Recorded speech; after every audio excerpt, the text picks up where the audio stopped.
হাজার বছর ধরে আমি পথ হাঁটিতেছি পৃথিবীর পথে।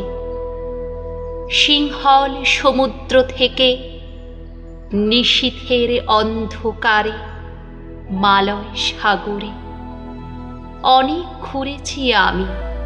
বিম্বিসার অশোকের ধূসর জগতে সেখানে ছিলাম আমি। আরো দূর অন্ধকারে বিদর্ভ নগরে আমি ক্লান্ত প্রাণ এক, চারিদিকে জীবনের সমুদ্র সফে। আমারে দুদণ্ড শান্তি দিয়েছিল নাটোরের বনলতা সেন। চুল তার কবেকার অন্ধকার বিদিশার নিশা, মুখ তার শ্রাবস্তির কারুকার্য।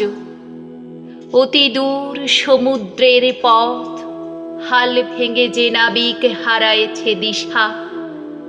সবুজ ঘাসের দেশ যখন সে চোখে দেখে দারুচিনি দ্বীপের ভিতর, তেমনি দেখেছি তারে অন্ধকারে।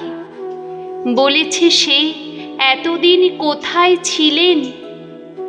পাখির নীড়ের মতো চোখ তুলে নাটোরের বনলতা সেন। সমস্ত দিনের শেষে শিশিরের শব্দের মতন সন্ধ্যা আসে। ডানার রৌদ্রের গন্ধ মুছে ফেলে চির। পৃথিবীর সব রং নিভে গেলে পাণ্ডুলিপি করে আয়োজন। তখন গল্পের তরে জোনাকির রঙে ঝিলমিল।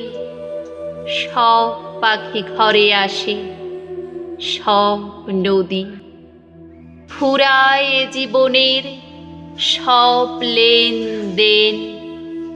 থাকে শুধু অন্ধকার মুখোমুখি বসিবার বনলতা সেন।